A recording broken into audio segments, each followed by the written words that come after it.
Welcome to Just Asia, AHRC TV's weekly human rights program. These are the headlines. Political activist seeking asylum in Belgium faces deportation to Pakistan. 2 men caned for gay sex in Aceh, Indonesia. Nepali mother appeals for support in punishing daughter's killers. Thai student activist awarded human rights prize while detained on less majestic charges. Independent body should investigate custodial suicide in Hong Kong. 2 urgent appeals from Sri Lanka.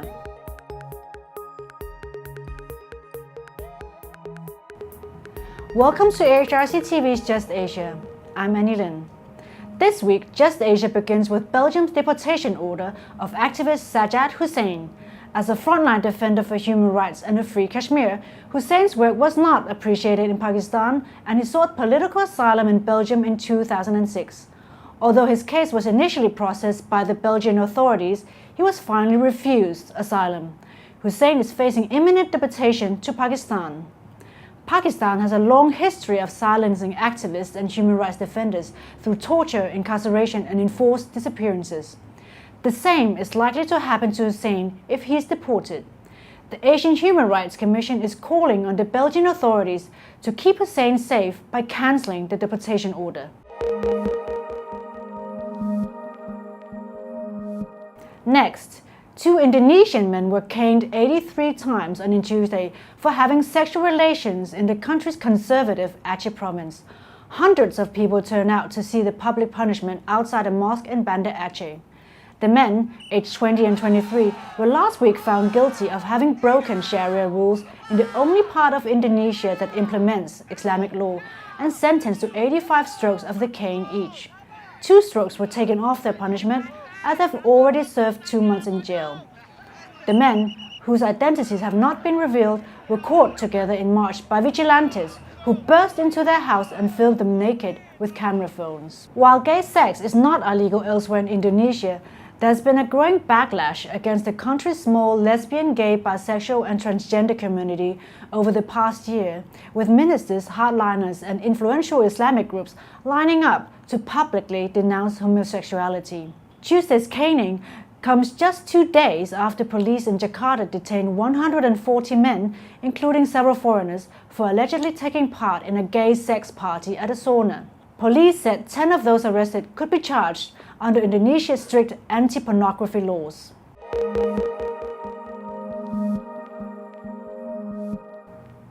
Moving to Nepal, Mother Devi Sunwa appealed to civil society to continue supporting a search for justice for her daughter Maina, who was tortured to death in army custody. Thanking everyone for their support over the 13 years it took to file and prosecute a case against the responsible army officers, Devi Sunwa wants closure now with the arrest of the 3 persons convicted, as well as the punishment of Captain Niranjan Basnet, who was acquitted by the court in April this year. Maina was picked up by officers of the Nepal Army in February 2004 and brutally tortured. Although the army initially denied her arrest and detention, subsequently internal inquiry documents revealed that officers submerged her head in water and gave her electric shocks. The documents stated that altogether 7 people witnessed and participated in Maina's torture and death.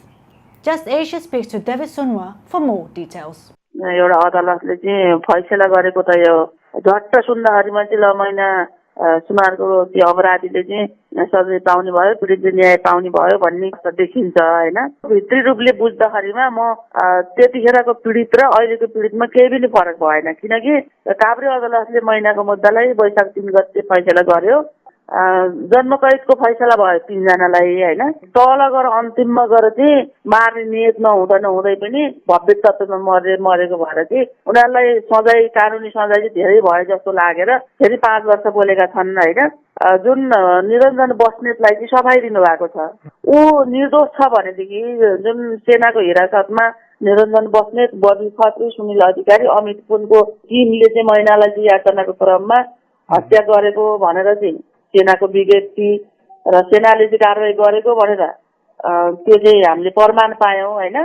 अदालतले चाहिँ उनलाई त्यो निर्दोष साबित, ऊ चाहिँ एउटा चाहिँ सेनाहरू पछि लागेर सेनाहरूले फाइलहरू लगेर चाहिँ उनलाई निर्दोष साबित गरायो अब फेरि मैले शिक्षा नबुझेसम्म त मैले फेरि पुनर्विवाह जान पाउनुपर्ने हो नि हो त्यो अधिकारलाई पनि मेरो वञ्चित गराएर रातारात चुनावको बेलामा चाहिँ यहाँ पुरानो वेतनमा ल्याइसकेका छन् पाटनमा फैसला भएर गुपचुपमा राखेको रहेछ भने अब फेरि हामीले जति पहिला लडेका थियौँ अब त्योभन्दा धेरै लड्नुपर्ने अवस्था छ किनभने एउटा त्यति 4 जना सेनालाई किसानी जाहेरी हाल्दा उनीहरूलाई पीडकहरूलाई त फैसला गर्नलाई यत्रो समय लाग्यो भने र मेरो जिन्दगी भनेको न्याय माग्दा माग्दै नै जाने अवस्था भयो।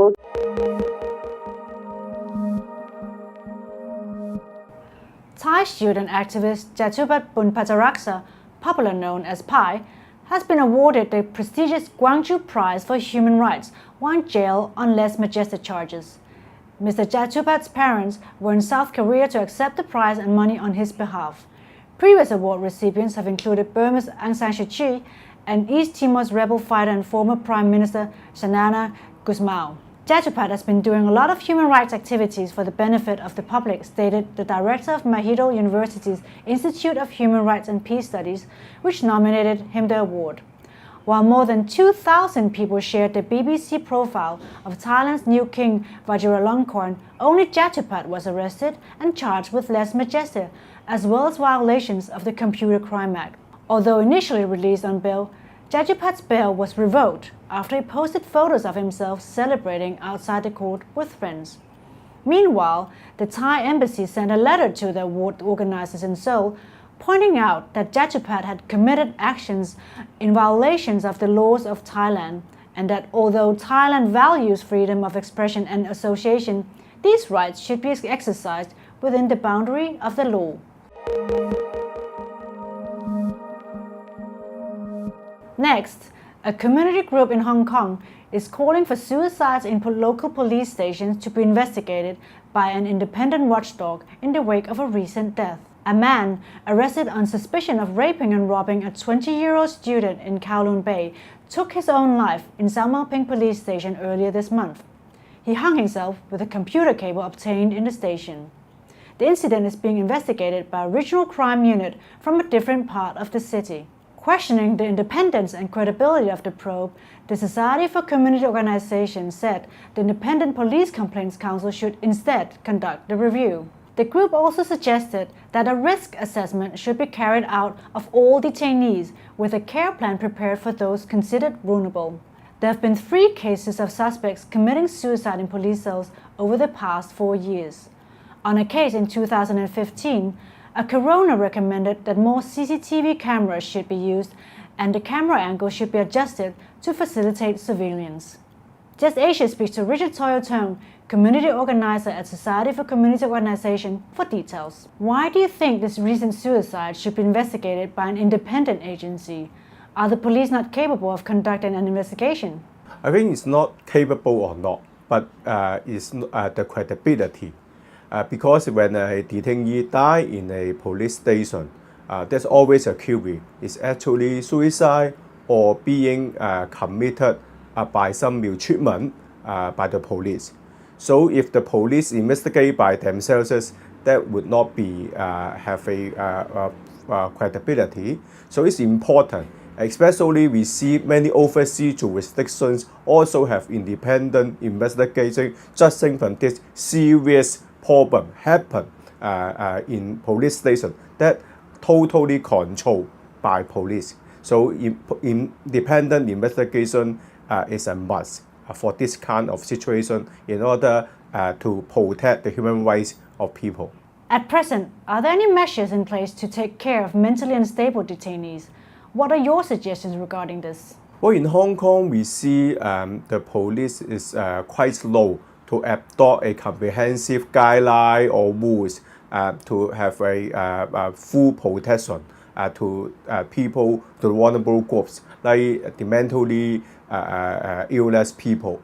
So it's important we see to revise fully like the police general order, the procedure manual, and make it public to written down all the procedural safeguards, including we see those vulnerable groups should be tackled by psychologists or even doctors to have a full examination to see whether particular protection or measures should be given to them before they are putting to the cell in a police station.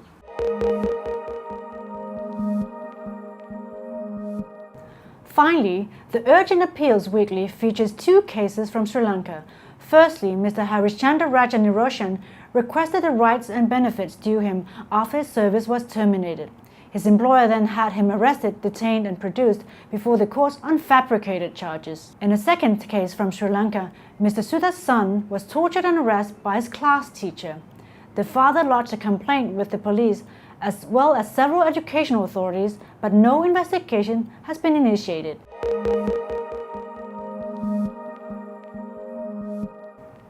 That is all for this episode of Just Asia. For more on these and other issues, please visit www.humanrights.asia or www.alrc.asia/justasia. Thank you for watching and see you next week.